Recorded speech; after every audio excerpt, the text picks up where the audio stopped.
Hello everyone, welcome to Krishna study point. आज एक बार पुनः आप सभी का स्वागत है। आज हम चर्चा करेंगे मैथमेटिक्स के प्रैक्टिस क्वेश्चंस की, जो कि सीटेट और यूपीटेट के लिए होंगे। चलिए शुरू करते हैं आज की वीडियो। सबसे पहले मैं आप सभी लोगों से कहना चाहता हूं कि इस वीडियो में हम बहुत सारे ऐसे प्रैक्टिस क्वेश्चंस की सॉल्व करेंगे जो केवल और केवल सीटेट या यूपीटेट या टीचर एप्टीट्यूड टेस्ट के लिए ही हैं, चाहे फिर वो अलग स्टेट बोर्ड के ही क्यों ना हो।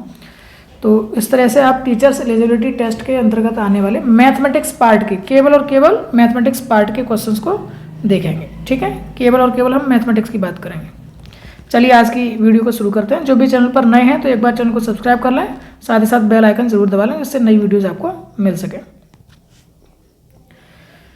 शुरुआत करते हैं। ये क्वेश्चन पेपर के ही कुछ क्वेश्चंस हैं, ठीक इसी तरह के क्वेश्चन आने वाले हैं और आप सब लोग भी इनको बहुत अच्छे से प्रैक्टिस कर लीजिएगा। एक एक बार दो बार आप खुद से करके देख लीजिए। कई बार इस तरह के क्वेश्चंस को प्रैक्टिस करने के बाद हमारी जो कुछ अप्रोचेस होती हैं वो ठीक हो जाती हैं, जिसकी वजह से फिर पेपर में भी क्वेश्चन हम ठीक कर पाते हैं। बहुत टिपिकल क्वेश्चन नहीं आते हैं मैथमेटिक्स के रिगार्ड, लेकिन क्या फिजिकली अप्रोच हम लोग इसमें प्रयोग करते हैं वो हमको देखना होता है। चलिए आज की वीडियो को शुरू करते हैं। पहला क्वेश्चन है आपके पास, 3 ब्रांड हैं ए बी सी और उसके जो पेन हैं वो क्रमशः 10, 12 और 24 के पैकेटों में उपलब्ध हैं। 3 जो ब्रांड हैं आपके पास ए, बी और सी, वो 10, 12 और 24 पैकेटों में उपलब्ध हैं। यदि एक दुकानदार को तीनों प्रकार के पेन समान संख्या में खरीदने हैं तो उसके द्वारा खरीदे जाने वाले पैकेटों की न्यूनतम संख्या क्या होगी। वास्तव में ये क्वेश्चन मैथमेटिक्स का नहीं है। मैथमेटिक्स का क्वेश्चन नहीं है तो ये फिर किसका है? तो ये लॉजिक क्वेश्चन, रीजनिंग के अंतर्गत आते हैं इस तरह के क्वेश्चन। तो बस लॉजिक लगाना है। अब क्योंकि यहाँ नंबर्स का खेल है तो इसलिए उसको मैथमेटिक्स के अंतर्गत लिया गया है। तो इस क्वेश्चन को कैसे सॉल्व करेंगे? जनरली इसको लोएस्ट फॉर्म में बना लीजिए, या जिस भी फॉर्म में आप आसानी से इसको डिवाइड कर सकते हैं, इस तरीके के फॉर्म में बना लीजिए। तो मुझे लग रहा है कि मैं इसको 2 से डिवाइड कर सकता हूँ इसलिए, तो मैंने इसको 5, इसको 6 कहा है और इसको 12 कहा है। अब ये क्योंकि अनुपात के रूप में आप इसको लिख सकते हैं, तो एक ऐसी नंबर ढूंढिए एलसीएम के रूप में। 5, 6 और 12 का एलसीएम आएगा 60। 60 को इन सब से डिवाइड कर दीजिए, तो 12 से 60 को डिवाइड करेंगे तो 5 टाइम्स जाएगा, 6 से डिवाइड करेंगे तो मेरे ख्याल से 10 टाइम्स जाएगा, और 5 से करेंगे तो 12 टाइम्स जाएगा। यानी ए का उसको पैकेट खरीदने पड़ेंगे 12, बी के 10 और सी के 5। तो ये सारी चीज़ें बराबर बराबर संख्या में आ जाएंगी। ठीक है, बराबर बराबर संख्या में आ जाएंगी। जो वास्तविक था 10 पेन थे पहले वाले पैकेट में, 12 वो लेगा तो 12 धाई 120, यानी 120 पेन उसके पास मिलेंगे। ऐसे ही ये भी 120 पेन मिलेंगे, 24 पंजे 120 पेन उसको हर एक जो ब्रांड है ए बी और सी उसके आपको मिल जाएंगे। तो आंसर इज 12:10:5, यानी कि ए 12, बी 10 और सी 5। तो 4th जो है वो आपका आंसर करेक्ट है। अगला क्वेश्चन आपको दे रखा है, एक वर्ग की भुजा 4 सेंटीमीटर है, इसे काटकर 5 बराबर वर्गों में विभाजित किया गया है, तो आपको सबसे छोटे वाले का क्षेत्रफल आपको निकालना है। तो देखिए यहाँ पर एक वर्ग दे रखा है और जिसकी भुजा भी आपको गिवन है। कितने सेंटीमीटर की है उसकी भुजा? 4 सेंटीमीटर की है। तो उस 4 सेंटीमीटर वाले भुजा से अगर हम एक वर्ग बनाएंगे तो एक इस तरह से एक वर्ग बन जाएगा जिसकी भुजा 4 सेंटीमीटर की है, और उसको 4 इक्वल पार्ट्स में इस तरह से डिवाइड आप कर सकते हैं। ये अगर साइड 4 की थी तो अब ये साइड 2 की और ये भी साइड 2 की बची होगी। इसी तरह से 2 की ये और 2 की ही ये बची होगी। आपको एक छोटे भाग का क्षेत्रफल चाहिए। तो इसको निकालने का एक सीधा सा बात ये है कि एक जो वर्ग होता है, स्क्वायर जिसको इंग्लिश में कहते हैं, स्क्वायर का जो क्षेत्रफल होता है उसका फॉर्मूला होता है भुजा का स्क्वायर। जो भी साइड आपको दे रखी है उसका स्क्वायर कर दीजिए। तो 4 दे रखा है यहाँ पर, तो 4 का स्क्वायर कर दीजिए, यानी कि 16 आ गया पूरे का। इस पूरे ए बी सी डी वर्ग का स्क्वायर का जो क्षेत्रफल है वो 16 आ गया। उसको 4 इक्वल पार्ट में डिवाइड किया तो 4 से डिवाइड कर दो, तो 4 सेंटीमीटर स्क्वायर इसका करेक्ट आंसर हो गया। दूसरे शब्दों में कहें तो ये साइड 2 की है, ये साइड 2 की है, 2 2 जा 4, 2 2 जा 4, 4 सेंटीमीटर स्क्वायर इसका आंसर आ गया। तो किसी भी मेथड से कर लीजिए, इसका मतलब 1 वाला आंसर ठीक है। चलिए अगला क्वेश्चन देखते हैं। अगला क्वेश्चन है हमारे पास, जो ये इस तरीके के क्वेश्चन भी आते हैं, थ्योरेटिकल क्वेश्चंस हैं, आपको बहुत अच्छे से आने भी चाहिए। देखिए ध्यान से क्या लिखा है, निम्नलिखित में से कौन सा कथन सही नहीं है, ये आपसे पूछा जा रहा है। तो सभी अभाज्य संख्याएं विषम संख्याएं होती हैं। लो, पहला ही क्वेश्चन मिल गया, पहला ही आंसर मिल गया, यही आपका सही है। सही नहीं है पूछा है ना, तो यही सही नहीं है। क्यों नहीं है? क्योंकि अभाज्य संख्याएं जो होती हैं उनको इंग्लिश में कहते हैं प्राइम नंबर्स। अभाज्य संख्याएं जो होती हैं वो होती हैं 2, 3, 5, 7, 11, 13, 17, 19, ये जो है ये अभाज्य संख्या है। और इनमें जो एक संख्या ऐसी होती है जो विषम नहीं है। कैसी है? ये विषम संख्या नहीं है। ये कैसी है? ये सम संख्या है। कैसी संख्या है? सम संख्या है। 2 एकमात्र, ये भी आप याद कर लीजिए, 2 एकमात्र ऐसी संख्या है जो कि अभाज्य भी है और अभाज्य होने के साथ साथ कैसी है? सम संख्या है। ठीक है, आपसे कभी कभी पूछ ले कोई एक सम अभाज्य संख्या बताइए, यानी कि इवन प्राइम नंबर बताइए, तो इवन प्राइम नंबर कौन है? 2 ही एकमात्र ऐसी नंबर है जो इवन भी है और प्राइम नंबर भी है।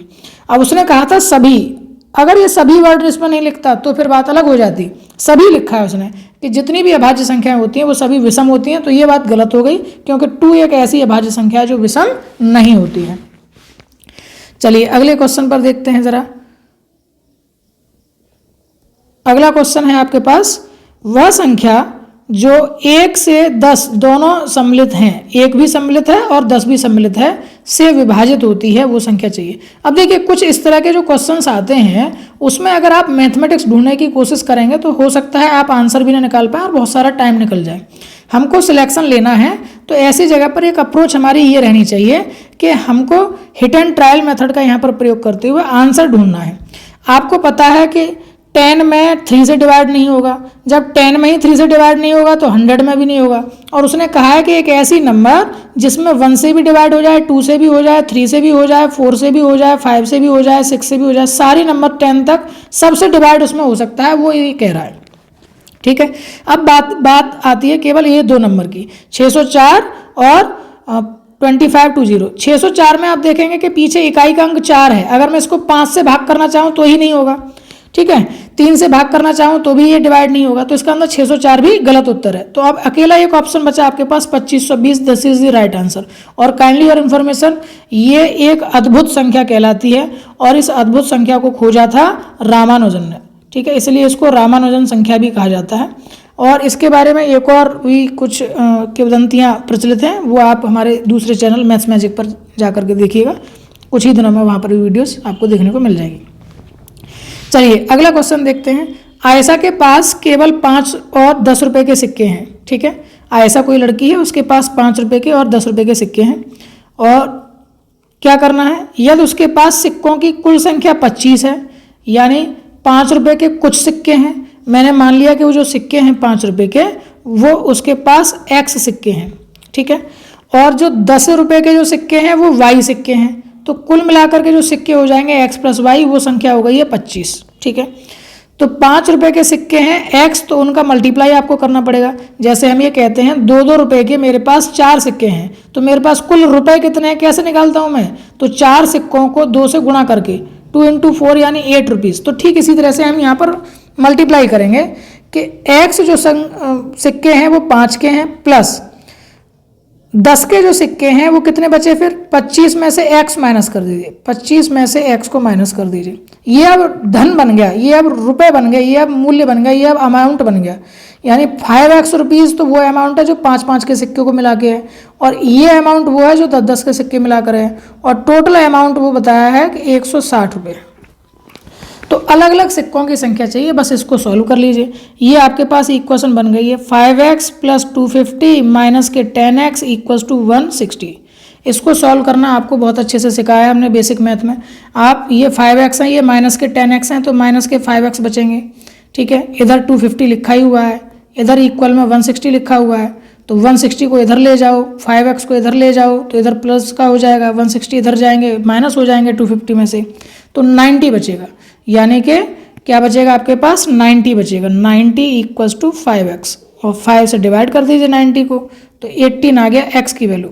x की वैल्यू कितनी आ गई, 18 आ गई।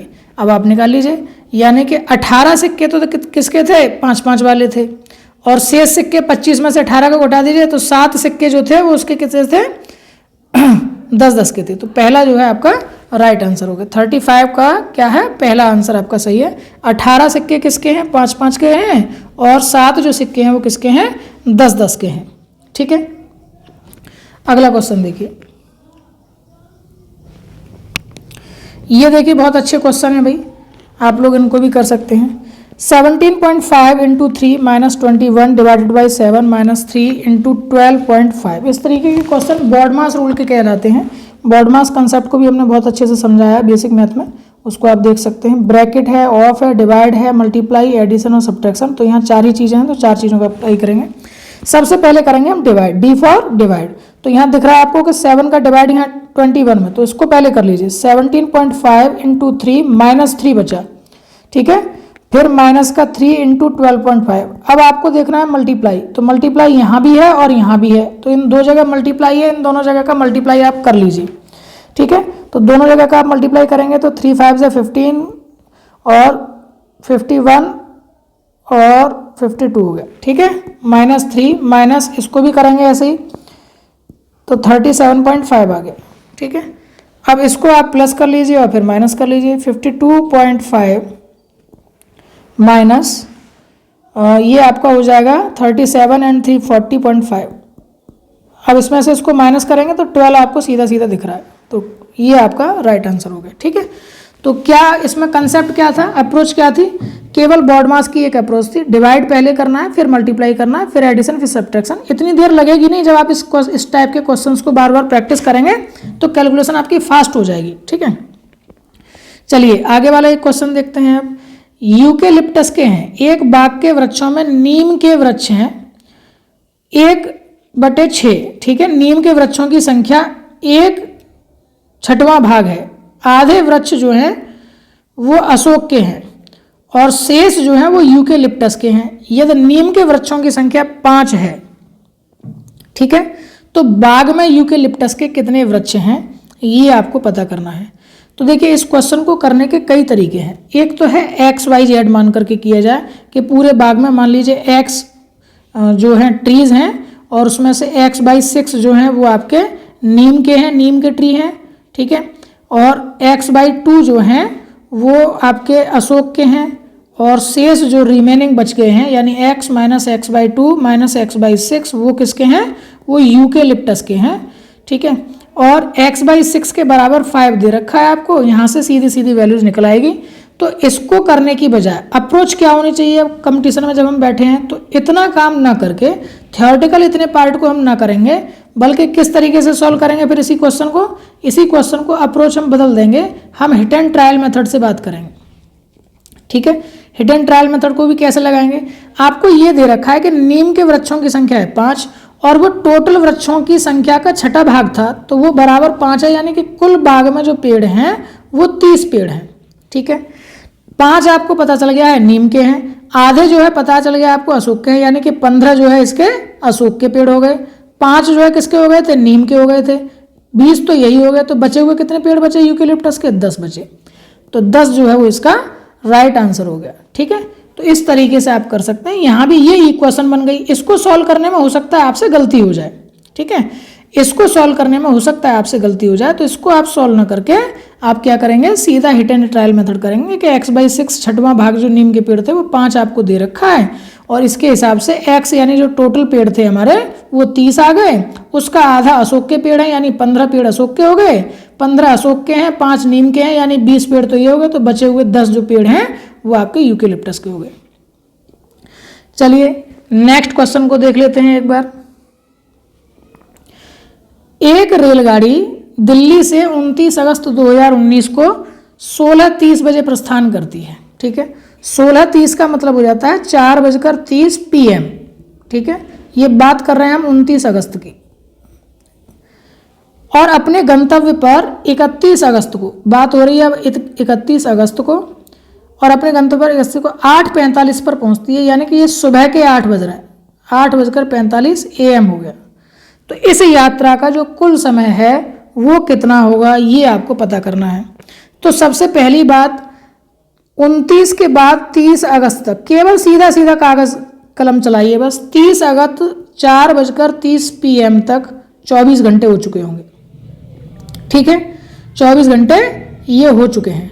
अब 30 के बाद में 31 तक जाना है, तो 4:30 से लेकर के और सुबह के 4:30 AM तक फिर से 12 घंटे हो चुके होंगे, ठीक है। और फिर 4:30 से 8:45 तक कितने घंटे हो चुके होंगे? 4:30 से 8:30 तक फिर 4 घंटे हो चुके होंगे, ठीक है। और फिर 15 मिनट आपके पास ये आ गए हैं, तो ये 15 मिनट हो गए, ठीक है। तो ये है अप्रोच हमारी। क्या अप्रोच होनी चाहिए हमारी? ये वाली अप्रोच होनी चाहिए 15 मिनट। ये सीधा सीधा आपको दिखता कि जब 4:30 दिया हुआ है, 8:45 है, तो 15 मिनट का इसमें अंतर आएगा घंटों में। तो ये वाला और ये वाला ऑप्शन आपके कट हो गए। ये अप्रोच है हमारी, ठीक है। क्या अप्रोच है हमारी? मिनट के अंतर को देखते हुए, ठीक है। ये धीरे धीरे जब क्वेश्चंस में काफ़ी कराऊंगा आपको, तो आपके अंदर ये अपने आप से आने लगी। क्वेश्चन को देखते ही आप पहचान लेंगे। अगर मैं शुरुआत में बता दूंगा तो आप इस पूरे कंसेप्ट को नहीं समझ पाएंगे, कैसे ये अप्रोच आई होगी, फिर आप रटने लग जाएंगे। तो 15 मिनट की जो हमारी अप्रोच है, तो अब हमारे पास आते हैं दो टाइम निकल के आए। अब आपके पास 24 घंटे हैं, 12 घंटे हैं और 4 घंटे हैं। तो 12 और 4 16 और 24। तो जब 16 और 24 की बात हो रही है, तो ऑब्वियसली बात है कि 36 घंटे तो मिलने से रहे। 40 घंटे 15 मिनट करेक्ट आंसर, ठीक। आगे वाला क्वेश्चन देखिए। आगे वाला क्वेश्चन भी बहुत इंपॉर्टेंट क्वेश्चन है आपका। निम्नलिखित में से किस में लंबाइयों को घटते क्रम में दिखाया गया है? घटते क्रम का मतलब, डिसेंडिंग का मतलब पहले सबसे बड़ा होगा और फिर सबसे छोटा होगा। इस क्रम को आपको देखना है। तो लंबाई में यहाँ जो बात है यूनिट की। आप सोच रहे हैं कि 8, 80 और इसी में सब कुछ खेल चल रहा है, तो इसकी बात नहीं है, बात है यहाँ यूनिट की। आपको पता होना चाहिए कि मिलीमीटर जो है वो सबसे छोटा होता है, ठीक है। फिर सेंटीमीटर आता है, फिर डेसीमीटर आता है, फिर मीटर आता है, ठीक है। ये यूनिट कन्वर्जन मेथड में हमने बहुत अच्छे से पढ़ाए हैं, तो आप उस वाली वीडियो को देख सकते हैं। यूनिट कन्वर्जन के नाम से है, तो आप उसको देख लीजिए। वहाँ से आपको ये सारी यूनिट बहुत अच्छे से याद हो जाएंगे। पोएम के माध्यम से भी हमने याद कराई हैं, ठीक है। तो कैसे करेंगे देखिए, हम इस काम को कैसे करेंगे। हम बात करेंगे, सबसे पहले इन सबको एक यूनिट में आपको कन्वर्ट करना होगा, ठीक है। अगर आप मिलीमीटर में कन्वर्ट करना चाहते हैं तो सबको मिलीमीटर में कन्वर्ट कर लीजिए। हमने अभी भी आपको बताया कि मिलीमीटर सबसे छोटा, उसके बाद सेंटीमीटर, उसके बाद डेसीमीटर, उसके बाद मीटर आता है, ठीक है। इसमें 2500 मिलीमीटर हर जगह को जो है आपके हिसाब से उसको चेंज करके एक यूनिट बना लीजिए। तो मैं सबसे छोटी यूनिट है मिलीमीटर में, उसमें कन्वर्ट कर ले रहा हूँ सबको, ठीक है। तो अगर हम इसकी बात करें 8500 मिलीमीटर, तो ये तो लिखा ही हुआ है, ठीक है। 800 सेंटीमीटर लिखा हुआ है, इसको मिलीमीटर में करेंगे तो 800 गुणा 10 और आएगा, तो यानी 1 जीरो और आ जाएगी। अब ये मिलीमीटर हो गई। तीसरी संख्या है 8 मिलीमीटर, सीधा सीधा ही आपको 8 मिलीमीटर दे रखा है। चौथी संख्या है 80 डेसीमीटर, तो 80 डेसीमीटर में 100 और आएंगे, ये 8000 मिलीमीटर हो गए। फिर 8 सेंटीमीटर दे रखे हैं, 8 सेंटीमीटर में मिलीमीटर 10 होते हैं, 80 हो गए, ठीक है। फिर 8 मीटर दे रखे हैं, तो ये 8 मीटर में 1000 हो जाएंगे, 8000 हो गए, ठीक है। तो इसमें तो कहीं ऑर्डर कहीं लग ही नहीं रहा है कि ऑर्डर में लिखे हुए हैं, ठीक है। सेकंड में भी इसी तरीके से, थर्ड में भी इसी तरीके से। फोर्थ की अगर हम बात करें तो 500 मिलीमीटर, ठीक है। 80 डेसीमीटर की अगर आप बात करेंगे तो डेसीमीटर को यानी कि 8500 मिलीमीटर ये हो ही गया, ठीक है। अब 80 डेसीमीटर की अगर बात करेंगे तो ये 80 के आगे फिर 2 जीरो लग जाएंगी। फिर इसके बाद अगर 8 सेंटीमीटर की अगर हम बात करें तो 8 सेंटीमीटर में 10 होते हैं मिलीमीटर, तो 80 हो गया, ठीक है। फिर 800 आपके पास दे ही रखा है, 8 मिलीमीटर भी दे रखा है और फिर 8 मीटर भी दे रखा है। आपको चाहिए था डिक्रीज ऑर्डर, ठीक है। तो क्वेश्चन नंबर 39 का ये फोर्थ आंसर आपका करेक्ट आ गया, ठीक है। 8500 है, 8500 है, फिर 8000 है, फिर 8000 है, ठीक है। 2 जीरो बढ़ेंगी। तो इस तरीके से क्रम से ही लिखे हुए हैं सब के सब, ठीक है। डिक्रीज ऑर्डर है।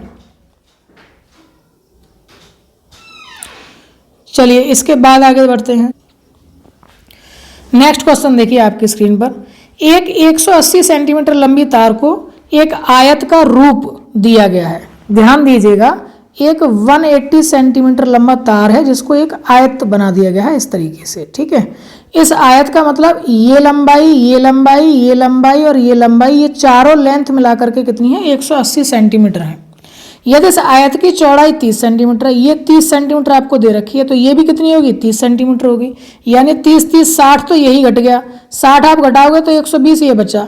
120 में दो साइड आ रही हैं और दोनों बराबर बराबर, तो ये भी 60 का होगा, ये भी 60 का होगा, तो उसकी लंबाई चाहिए थी 60 सेंटीमीटर। आपका आंसर आ गया, दैट इज करेक्ट आंसर। ठीक है, तो हमारी अप्रोच इसकी क्या थी? हमारी अप्रोच फॉर्मूले पर जाने की नहीं थी, हमारी अप्रोच पेरीमीटर के कंसेप्ट को करने की थी। तो अप्रोच आपको बहुत अच्छे से ठीक करनी है, तभी सीटेट एग्जाम आप क्लियर कर सकते हैं। अब देखिए यहाँ से कुछ ऐसे क्वेश्चंस आते हैं जो केवल टीचिंग एप्टीट्यूड टेस्ट में आते हैं, इनको आपको ध्यान से समझ लेना है। ठीक है, 41 क्वेश्चन है। 41 में कक्षा सेकंड के हैं, सेकंड क्लास के बच्चे हैं, तो 44 लिखने के लिए कहा गया है। तो कुछ छात्रों ने जो है 404 लिखा है। अध्यापक के रूप में आप कैसे इसको संबोधित करेंगे? उनकी कापियों में सही उत्तर लिखेंगे, या उन्हें मूर्त पदार्थ से विनिमय नियम समझाएंगे, या उनको समूह में रखेंगे जिसने सही लिखा हो, या उन्हें सही उत्तर प्राप्त करने के लिए कहेंगे कि जाइए अपने पास आप इसका सही उत्तर लेके आइए। क्या आप इसमें करेंगे? तो देखिए इस तरह के जो क्वेश्चंस हैं, ये क्वेश्चंस आपकी जो टीचिंग के प्रति आपका रुझान है, एटीट्यूड है, उससे निकला हुआ है कि आप किस तरह से बच्चों को ट्रीट करेंगे ऐसे समय पर। ठीक है, तो अगर उनकी कॉपी में हमने काट के सही लिख दिया तो वो सही नहीं हुआ, उनको हम समझाएंगे मूर्त पदार्थ से और विनिमय प्रणाली करते हुए उन्हें समझाएंगे कि 44 का मतलब क्या है और 404 का मतलब क्या है। ठीक है, चाहे वो रुपए पैसे का कंसेप्ट हो या किसी वस्तुओं के द्वारा हो, इस तरह से हम समझाएंगे। तो ये सेकंड वाला ऑप्शन आपका ठीक है। अगला क्वेश्चन है, गणित के प्राथमिक पाठ्यक्रम में प्रतिचित्रण का परिचय देने का मुख्य प्रयोजन है। प्रतिचित्रण जो होता है वो होता है मैपिंग। ठीक है, इस मैपिंग को अच्छे से समझ लीजिए, क्या मतलब है। मैपिंग का मतलब होता है, कई बार इस तरह से हम लोग डायग्राम बना बना करके चीज़ों को पढ़ाते हैं बच्चों को। ये तो इसका जो मुख्य प्रयोजन है वो क्या है? पहला है टू प्रमोट स्पेटियल थिंकिंग।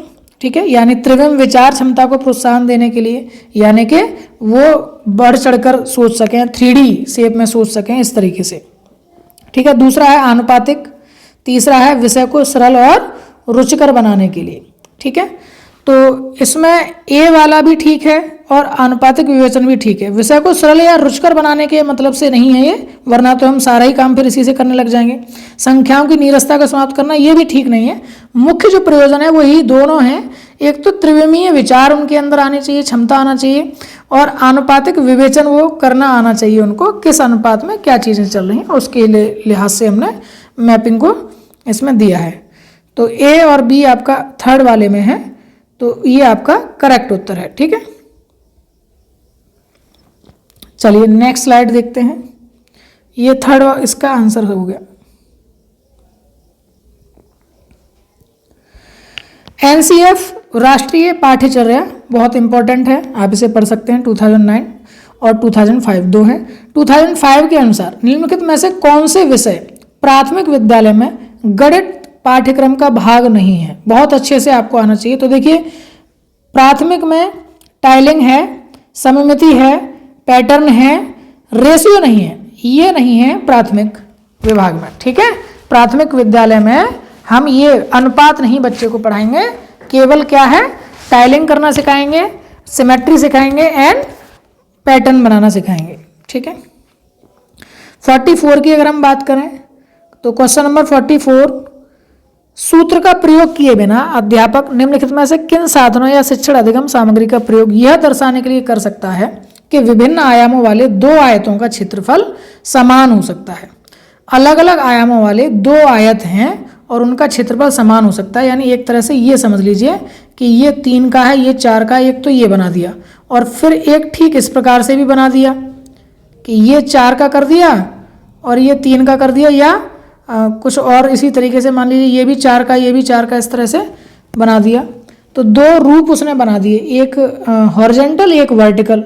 तो किस किस तरीके का प्रयोग किया जा सकता है, क्षेत्रफल समान हो सकता है, तो किस तरीके से वो समझाएंगे। ठीक है, तो 44 क्वेश्चन में आप देख सकते हैं पैमाना से तो ये बात नहीं होगी हमारे पास, ग्राफ पेपर से बिल्कुल समझाया जा सकता है, सही बात है। धागे से भी नहीं समझाई जा सकती, टाइल से समझाई जा सकती है। टाइल अगर हर तरीके की हमारे पास मौजूद है, छोटी भी हों बड़ी भी हों, उससे हम समझा सकते हैं कि एक चाहे 4x4 का हो वो भी एक रेक्टेंगल है और एक 8x2 का हो वो भी एक रेक्टेंगल है, लेकिन दोनों का एरिया जो है वो सेम है। तो दो टाइल हम 4x4 की ले सकते हैं, है ना। तो इस तरीके से हम सॉल्व कर सकते हैं और दिखा सकते हैं बच्चे को टाइल के माध्यम से भी। तो हम बी और डी के साथ जाएंगे, दूसरा आपका आंसर सही है। नेक्स्ट की अगर हम बात करें, निम्न में से गणित में उपलब्धि कम होने का कारण क्या हो सकता है? क्या समझते हैं? क्या लिंग के अनुसार यानी जेंडर के अनुसार ऐसा हो सकता है क्या? सामाजिक सांस्कृतिक पृष्ठभूमि के अनुसार ऐसा हो सकता है क्या? या गणित का स्वरूप ऐसा है इसलिए ऐसा हो सकता है? या व्यक्ति की स्वाभाविक क्षमता जो है उसकी वजह से ऐसा हो सकता है? क्या कारण हो सकता है जिसकी वजह से ये काम हो रहा है, यानी कि गणित में उपलब्धि कम हो रही है? तो इसका क्या आंसर रहेगा? इसका आंसर आएगा सामाजिक सांस्कृतिक पृष्ठभूमि। किस बैकग्राउंड से है वो देखा जाता है। अक्सर करके ये देखने को मिलता है जिनके माता पिता स्वयं भी या जो उनके पारिवारिक पृष्ठभूमि उनको मिल रही है या जिस कल्चर में वो पढ़ बढ़ रहे हैं वहाँ मैथमेटिक्स से कम रुचि रह रही है, मैथमेटिक्स से लगाव अगर कम है तो वहाँ पर भी गणित में उपलब्धि कम देखने को मिलती हैं। जिनके घरों में माता पिता स्वयं ठीक होते हैं, अच्छे होते हैं या गणितीय कुशलताएं उनकी अच्छी होती हैं, उपलब्धि अच्छी होती हैं, तो बच्चे भी आगे बढ़ जाते हैं। 46 की बात करें हम, यह समझाने के लिए कि 1/4 1/3 से छोटा है, निम्नलिखित में से कौन सी योजना सबसे अधिक उपयुक्त है? बहुत अच्छा क्वेश्चन है और छोटे स्टैंडर्ड पर जब आप टीचर बन जाते हैं तो ये आपके लिए बहुत इंपॉर्टेंट रोल अदा करता है, किस तरीके से आप इसको समझा सकते हैं। तो इसको समझाने के लिए बहुत सिंपल सी बात है, एक कागज़ की एक पट्टी आप लीजिए और उसको करके दिखाइए। आप उसको पहले 4 टुकड़ों में विभाजित कर दीजिए और फिर लीजिए, ठीक उतनी ही बड़ी एक और पट्टी आप लेके आइए और इस बार उसके केवल 3 भाग करिए। अब बच्चा आपको अपने आप बता देगा कि ये पट्टी बड़ी है कि ये पट्टी बड़ी है, ठीक है। तो इस तरीके से आप करके देख सकते हैं और उसे बता सकते हैं, बच्चे को समझा सकते हैं, ठीक है। तो इसका मतलब कागज़ की पट्टियों के प्रयोग द्वारा इसे समझाया जा सकता है बहुत आसानी से। 47 की बात करें तो प्राथमिक कक्षा में बच्चों को गणित पढ़ाने के लिए बनाई जाने वाली पाठ्य योजना का निम्नलिखित में से कौन सा अति महत्वपूर्ण पहलू है? तो पाठ्य पुस्तक के अनुक्रम का अनुसरण करना, ये तो एक नॉर्मल बात हो गई। गणितीय संकल्पना को संरचना प्रस्तुत करना, ये भी नॉर्मल बात होगी। विद्यार्थियों को अवसर देना कि वे संकल्पनाओं की संरचना करें, ये बेहतरीन पॉइंट है, ठीक है। जब भी हम इस तरह के क्वेश्चंस को सॉल्व करेंगे सीटेट के एग्जाम में, तो ये कुछ इस प्रकार की अप्रोच हमारी होनी चाहिए, पॉजिटिव थिंकिंग आनी चाहिए, लीक पर चलने वाली चीज़ नहीं होनी चाहिए, उसके अंदर इनोवेशंस होने चाहिए, ठीक है। बच्चे के चाइल्ड सेंटर्ड एजुकेशन को ध्यान में रख करके आपको ऑप्शन पर टिक करना है। क्या ध्यान देना है? चाइल्ड सेंटर्ड एजुकेशन है हमारी, ठीक है, बच्चे पर केंद्रित है, शिक्षक केंद्रित नहीं है, पाठ्यक्रम केंद्रित नहीं है, किस पर है? छात्र केंद्रित है हमारी शिक्षा, ठीक है। तो विद्यार्थियों को अवसर देना कि वे संकल्पनाओं की संरचना करें, खुद कंसेप्ट मेकिंग करें, ठीक है। चलिए नेक्स्ट चलते हैं। निम्नलिखित में से किसे संरचनात्मक रचनावादी गणितीय कक्षा का लक्षण नहीं माना जा सकता? नहीं वर्ड कहा है उन्होंने, ठीक है, इसको इसलिए अंडरलाइन कर लिया है। गणित के अधिगम में भाषा और संवादों की भूमिका पर उचित ध्यान दिया जाता है, इसको आप सोच सकते हैं। यह अध्यापक स्वीकार करता है कि दी गई अन्योन्य क्रिया को विभिन्न विद्यार्थी, ये भी प्रारंभिक आकलन के लिए विषयपरक प्रकार की परीक्षा का उपयोग किया था, ये ज़्यादा ठीक है। 48 का आंसर आपका 3 हो जाएगा, आप खुद से पढ़ के देखिए, आपको खुद समझ में आ जाएगा। क्वेश्चन नंबर 49 की अगर हम बात करें तो निम्नलिखित में से कौन से कथन की सहमति गणित के संरचनात्मक रचनावादी दृष्टिकोण से की जा सकती है? तो संरचनात्मक दृष्टिकोण से की जा सकती है, ये देखना है। गणित के तथ्य तो नहीं हो सकते रचनावादी, गणितज्ञों से सच्चाई का ये भी अलग बात है। गणितीय पूर्णतया विषय परक है, ये भी कोई बात नहीं। मानस दर्शन गणित का महत्वपूर्ण पहलू, ये बिल्कुल ठीक है। विजुलाइजेशन इसे कहते हैं, ठीक है, मानस दर्शन मतलब विजुलाइजेशन। विजुलाइजेशन का बहुत बड़ा रोल है मैथमेटिक्स में, जैसा कि आप समझते हैं, ठीक है। इमेजिन करना कि क्या कहा गया है, फिर उसको कंसीडर करना, प्रॉब्लम को, जो डेली लाइफ प्रॉब्लम है उसको कंसीडर करना विजुलाइजेशन के अंतर्गत आता है, ठीक है। इसके बाद चलिए नेक्स्ट देखते हैं। निम्नलिखित में से कौन सा क्रियाकलाप बच्चों में त्रिविम समझ को विकसित करने के लिए अधिक उपयुक्त है? ठीक है, इस तरह के काफी क्वेश्चन आपको देखने को मिलेंगे, केवल साधारण क्वेश्चन नहीं। बोतल के ऊपरी दृश्य को चित्रित करना त्रिविम समझ को विकसित करने के लिए अधिक उपयुक्त है, बिल्कुल ठीक है, पहला ही सही है। मानचित्र वगैरह नहीं हो सकते, चंद्रमा के उदय का नहीं हो सकता, समय लिखना है, केवल संख्याओं को संख्या रेखा पर निरूपित करना, ये तीनों नहीं हो सकते हैं। त्रिविम यानी कि 3D जो है वो क्या होगा आपका? Drawing the top view of a bottle, ठीक है। तो ये आपका त्रिविम जो समझ है उसको विकसित करने के लिए हो गया। गणित के अधिगम संबंध के निम्नलिखित में से क्या सही नहीं है? तो इसके लिए क्या सही नहीं है? गणित में उत्कृष्ट प्रदर्शन की प्रतिभा स्वाभाविक होती है, बिल्कुल ठीक है, बिल्कुल सही कहा है, स्वाभाविक ही होती है यह प्रतिभा। ठीक, चलिए नेक्स्ट देखते हैं। निम्नलिखित शाब्दिक समस्या के प्रकार को पहचानिए। मेरे पास 6 पेंसिल हैं, मनीष के पास मेरे से 2 अधिक हैं। मनीष के पास कितनी पेंसिल है? मेरे पास 6 पेंसिल हैं, मनीष के पास मेरे से 2 अधिक हैं। मनीष के पास कितनी पेंसिल हैं? किस प्रकार की वर्ड प्रॉब्लम है ये आपको इसमें आइडेंटिफाई करनी है। कंपैरिजन की है, एडिशन की, या कंपैरिजन सब्ट्रैक्शन की है, या टेक अवे एडिशन की, या टेक अवे सब्ट्रैक्शन की है। किस टाइप की ये प्रॉब्लम है? तो ये कंपैरिजन की है। मेरे से 2 अधिक हैं, ठीक है ना, वो कंपेयर कर रहा है, तुलना कर रहा है, ठीक है, तो तुलनात्मक की हैं और एडिशन की हैं, ठीक है ना। मेरे से 2 अधिक हैं यानी 6 + 2 हैं, ऐड करेंगे आप, ठीक है। 53 मोस्ट इंपॉर्टेंट क्वेश्चन है, कई बार पूछा गया है। हिंदू अरबी गणना प्रणाली के लिए निम्नलिखित में से कौन सा सही नहीं है करके पूछा है, ध्यान दीजिएगा, सही नहीं है करके पूछा है तो आपको ध्यान देना है 53 का कौन सा आएगा। एक संख्या में अंक की स्थिति इसका मान बताती है, बिल्कुल ठीक है। योगात्मक प्रकृति का ये भी ठीक है। इसमें आधार 2 की प्रणाली का ये गलत है, ठीक है। हिंदू अरबी में ये बाइनरी सिस्टम में होता है, आधार 2 की प्रणाली का पालन इसमें नहीं होता है, ठीक है। तो 53 का जो है आपका 3 ऑप्शन सही है क्योंकि नहीं है पूछा है, ठीक है। चलिए नेक्स्ट देखते हैं। प्राथमिक स्तर पर ज्यामिति के अध्यापन के लिए वांछनीय प्रक्रिया पहचानिए। कौन सी इसमें से वांछनीय प्रक्रिया है, कौन सी होनी ही चाहिए? तो बच्चों को प्रचुर अवसर, जहां दिख जाए आपको समझ लीजिए बच्चों को अवसर देने वाला कंसेप्ट, वहां तो आंसर हो ही सकता है, ये समझ जाइए। बच्चों को प्रचुर अवसर दिए जाने चाहिए कि विद्युत स्थान की अंतर्दर्शी समझ को विकसित कर सकें, यानी कि डायरेक्शंस को, स्पेस के बारे में समझें, ठीक है। निम्नलिखित में से क्या गणितीय तर्कना का सूचक है, ठीक है, जो रीजनिंग है मैथमेटिकल, उसके बारे में क्या डिनोट करता है, क्या इंडिकेटर है, ये आपको बताना है। तो सीधा सीधी दिख रहा है हमको, गणितीय प्रक्रिया की तर्क संगतता देने के लिए, तर्क ही तो है रीजनिंग, वो तर्क संगतता देने की क्षमता, सुसंगत तर्क अगर दे रहा है उसके अंदर ये क्षमता है, तो ये इंडिकेटर है कि उसकी मैथमेटिकल रीजनिंग अच्छी है। नेक्स्ट देखते हैं। ये एक बहुत बेहतरीन सा क्वेश्चन है। सुपरमार्केट है एक, वहाँ सब्जियों की मूल्य की सूची इस तरह से दी गई है। संजय ने ½ kg तो जो है टमाटर लिए हैं, और ये टमाटर लिए हैं। 1 किलोग्राम आलू लिए हैं, ये आलू हो गए। हाँ, आधा जो है गाजर लिया, ½ किलोग्राम गाजर हो गए, ठीक है। 250 ग्राम जो है मिर्च हो गई हैं, ठीक है। 6 नींबू खरीदे हैं, और बिल जो है काउंटर पर 200 का नोट दिया है, कितने रुपए वापस मिलेंगे? तो ये सिंपल सा एक क्वेश्चन आपके लिए दे दिया गया है। 20 रुपये के टमाटर हो गए क्योंकि 40 रुपये किलो हैं। आलू जो है 2 किलो 25 रुपये के हैं, तो 1 किलो 12.5 रुपये के हो गए, 12.5 कह सकते हैं। 250 ग्राम गाजर 20 की है, तो ½ किलो के लिए दोगुना करना पड़ेगा, 40 रुपये की हो गई। 250 ग्राम मिर्च उसने ली हैं, तो 100 ग्राम 10 रुपये की हैं, यानी कि 10 ग्राम जो है वो 1 रुपये की हो गई, ठीक है। तो यानी कि 25 रुपये की मिर्च हो गई। 10 ग्राम क्योंकि 1 रुपये की हैं, तो 25 गुणा 10 250 होता है, तो 25 से गुणा करा 1 में 25 रुपये की हो गई।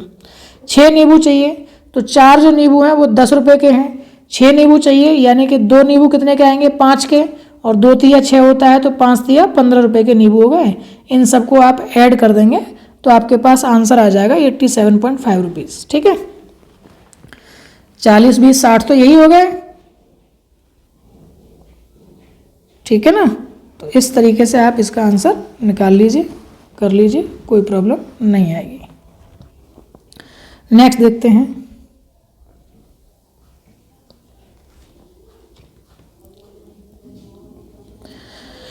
ये देखिए इस तरह के भी क्वेश्चंस आते हैं, काफ़ी लेंथी क्वेश्चन होते हैं, लेकिन आंसर बहुत आसानी से आ जाता है। मैं एक 2 अंकों की संख्या हूँ, दहाई के स्थान पर अंक और इकाई के स्थान पर अंक क्रमिक अभाज्य संख्या है।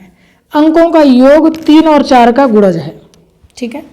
तो देखिए 3 और 4 का गुणज, 3 और 4 का जो मल्टीपल है, यानी 3 के भी पहाड़े में आना चाहिए और 4 के भी पहाड़े में आना चाहिए, तो पहली ही जो संख्या आएगी वो 12 आएगी, इससे पहले कुछ नहीं आएगी, ठीक है। तो अंकों का योग जो है वो 12 या उससे अधिक 24 या इस सीरीज में होना चाहिए। तो इसमें से पहले तो वही देख लीजिए, 2 और 3 5, 5 और 3 8, 3 और 1 4, तीनों के तीनों आंसर गलत, 7 और 5 12, ठीक है।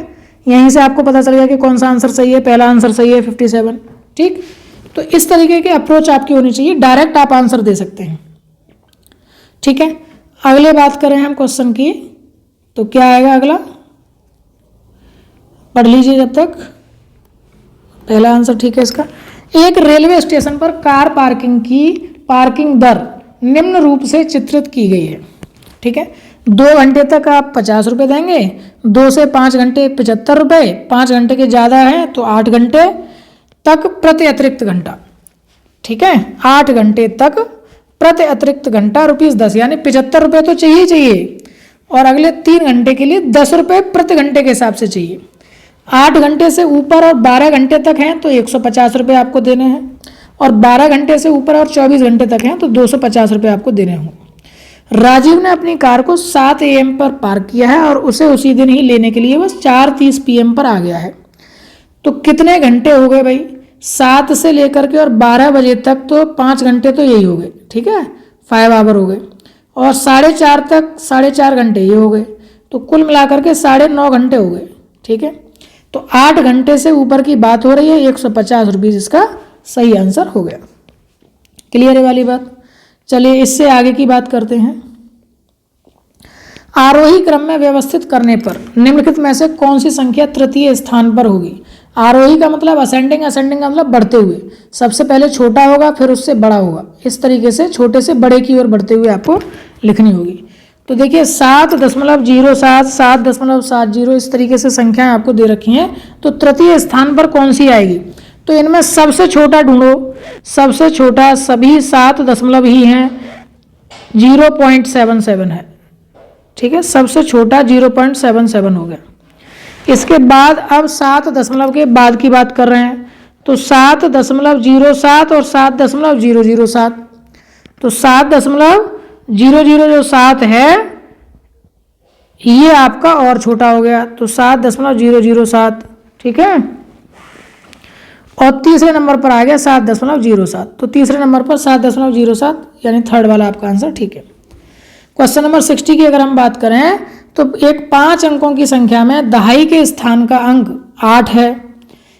दहाई के स्थान का, ये आपका इकाई का अंक है, फिर ये दहाई का अंक है, तो दहाई का स्थान 8 है, तो एक तो इसमें है और एक इसमें है, यानी ये वाला और ये वाला ऑप्शन गलत हो गई। ठीक है, इकाई के स्थान का अंक दहाई के स्थान के अंक का 1/4 है, इकाई का अंक दहाई के स्थान का 1/4, दोनों में ही सेम टू सेम है, कोई प्रॉब्लम नहीं। अब देखिए 1000 के स्थान का अंक 0 है, तो इकाई दहाई सैकड़ा हजार, 1000 के स्थान का अंक 0 होना चाहिए, इकाई दहाई सैकड़ा हजार, तो किस में आपको दिख रहा है, किस में अभी आपको दिखा, इस वाले में दिखा ना 1000 के अंक पर 0, तो ये आपका सही आंसर होगा। तो ज़्यादा आगे कुछ करने की जरूरत ही नहीं है, मैथमेटिक्स लगाने की जरूरत नहीं है, इसमें केवल लॉजिक लगाना है। ठीक है, चलिए आगे चलते हैं। ये तो वही हो ही गया क्वेश्चन। ये देखिए ये क्वेश्चन मैंने आगे से लिए हैं, 68 वाला मैथमेटिक्स का पार्ट नहीं है, लेकिन कुछ क्वेश्चंस इस तरह से मैथमेटिक्स के ही आ जाते हैं एनवायरमेंटल स्टडीज़ में भी। किसी डॉक्टर का जो घर है वो X पर स्थित है तथा उसका अस्पताल Y पर स्थित है। ठीक है, इस तरीके के क्वेश्चन जनरली आ जाते हैं कभी कभी, वो भी मैथमेटिक्स के ही होते हैं। अगर मैं इस तरीके से मान लूँ इसको, ये X एक्सिस है, ये Y एक्सिस है। ठीक है, ये Y एक्सिस है और ये X एक्सिस है। किसी डॉक्टर का घर X एक्सिस पर है तथा उसका अस्पताल Y पर से। डॉक्टर के घर से अस्पताल जाने के लिए कोई सीधी सड़क नहीं है। ठीक है, अतः डॉक्टर पहले A पर जाते हैं जो X के ठीक पूरब में 600 मीटर है। ठीक है, ठीक पूरब में, ये नॉर्थ हो गया, ये साउथ हो गया, ये ईस्ट हो गया और ये वेस्ट हो गया। यहाँ पर मान लीजिए मकान है उनका, 600 मीटर की दूरी पर है, ये 600 मीटर दूरी पर स्थित है ये A पॉइंट। ठीक है, ठीक ईस्ट में। अब A से कहाँ जाते हैं, फिर वह B पर जाते हैं जो A के ठीक दक्षिण में है। A के ठीक दक्षिण में 450 मीटर दूरी पर यहाँ आ गए, ये आपका B प्लेस हो गया। फिर वह C पर जाते हैं जो B के ठीक पश्चिम है, 120 मीटर की दूरी पर है। 120 मीटर की दूरी पर B के ठीक पश्चिम में, ये पूरा हो गया ये पश्चिम, 120 मीटर दूरी पर ये आ गए C पर। और अंत में वह Y पर अपने अस्पताल पहुंचते हैं जो C के ठीक उत्तर में है। सी के ठीक उत्तर में 90 मीटर की दूरी पर है, यहाँ कहीं 90 मीटर की दूरी पर उत्तर में ये कहीं वाई जो है उनका अस्पताल है। ठीक है, अब अस्पताल के सापेक्ष डॉक्टर के घर की सही दिशा क्या होगी? डॉक्टर साहब का घर है यहाँ, अस्पताल है यहाँ, तो ऑब्वियसली बात है कि नॉर्थ की तरफ तो हो गए, ठीक है, उत्तर की तरफ तो हो गए, इसका मतलब ये दोनों गलत हो गए। अब उत्तर के साथ साथ और किधर है? वेस्ट डायरेक्शन में, यानी यहाँ से इधर की तरफ है और इधर की तरफ है, ठीक है ना। तो ये डायरेक्शन कौन सी आई? इधर की तरफ और इधर की तरफ दोनों डायरेक्शन कौन सी आई? ये नॉर्थ होता है और इधर वेस्ट होता है, तो उत्तर पश्चिम हो गई। उत्तर पश्चिम जो है ये सही उत्तर है। ठीक है, तो ये डायरेक्शन का हो गया क्वेश्चन, रीजनिंग का कह सकते हैं आप इसको। एक और क्वेश्चन जो है मुझे वहाँ दिखाई दिया, ये भी मैथमेटिक्स का ले सकते हैं। ये क्वेश्चन मैं आपके लिए छोड़ रहा हूँ। देखिए, ये पर्यावरण अध्ययन का ही पार्ट है, उसी में ये दो क्वेश्चन है। कोई व्यक्ति 29 नवंबर 2029 को 29 नवंबर और 2019 को एक एक्सप्रेस ट्रेन में सूरत गुजरात से नागरकोइल केरल जाने के लिए बैठा है। ठीक है, यह ट्रेन चली है रात को 7:45 पर, यानी कि PM कह सकते हैं। ठीक है, 1 दिसंबर 2019 को, अब बात हो रही है 1 दिसंबर 2019 को। ठीक है, अब क्या हुआ है? 11:45 यानी सुबह के बजे हैं, AM पहुंच गई है गाड़ी, और जो ट्रेन मार्ग की दूरी है वो है 2120 किलोमीटर। तो ट्रेन की औसत चाल क्या थी ये आपको पता करना है। औसत चाल निकालने का मतलब है कि आपको टाइम पता होना चाहिए कि गाड़ी ने कितना टाइम लिया। ठीक है, तो इसमें दो कंसेप्ट चल रहा है। एक तो ये चल रहा है कि क्या आपको नवंबर और दिसंबर में नंबर ऑफ डेज पता है कि नहीं। 30 नवंबर तक होता है, तो 29 नवंबर को 7:45 शाम को अगर चले तो 30 नवंबर को शाम के 7:45 तक 12 घंटे तो ये हो गए। ठीक है, फिर 30 के बाद 1 दिसंबर आएगा सुबह के 11, तो यानी सुबह के 7:45 तक, रात के 7:45 से सुबह के 7:45 तक, सॉरी ये 24 घंटे ये हो गए और 12 घंटे ये हो गए। ठीक है, शाम के 7:45 PM से सुबह के 7:45 AM तक ये हो गए। अब वहाँ से 4 घंटे ये हो गए 11 बजे वाले। ठीक है, तो ये हो गए आपके पास 12 और 4 16, 16 और 24। ठीक है, तो 16 और 24 20 30 40 घंटे हुए, 40 घंटे। ठीक है, और यानी 2120 किलोमीटर की डिस्टेंस उन्होंने कितने में किए? 40 घंटे में ट्रेवल किए। तो 0 से 0 कट गई, 4 से इसको कट कर लीजिए, तो 4 पंजे 20, न जाने का 0, 4 तिया 12, नहीं 4 तिया 12 सीधे आ जाए, 53 किलोमीटर पर आवर। ठीक है, तो 61 का आपका नंबर आ गया 3, सही आंसर। ठीक है, ये 53 होगा। तो आई होप कि आपको ये सारे क्वेश्चन जो है समझ में आ गए हैं, और लास्ट में इसी प्रकार से आप लोग हमारे साथ बन सकते हैं। वीडियो देखने के लिए आप सभी का बहुत बहुत थैंक यू। वीडियो आपको पसंद आया है तो लाइक करना ना भूलें। इसी तरह से और भी प्रैक्टिस सेट आपको मिल जाएंगे, और दूसरे भी अपने साथी जो भी इस एग्ज़ाम की तैयारी कर रहे हैं उनको आप बता सकते हैं, चैनल के बारे में बता सकते हैं, और ज़्यादा से ज़्यादा आप वीडियो को शेयर करिए और बने रहिए कृष्णा स्टडी पॉइंट के साथ। मिलते हैं नेक्स्ट वीडियो में, तब तक के लिए जय हिंद।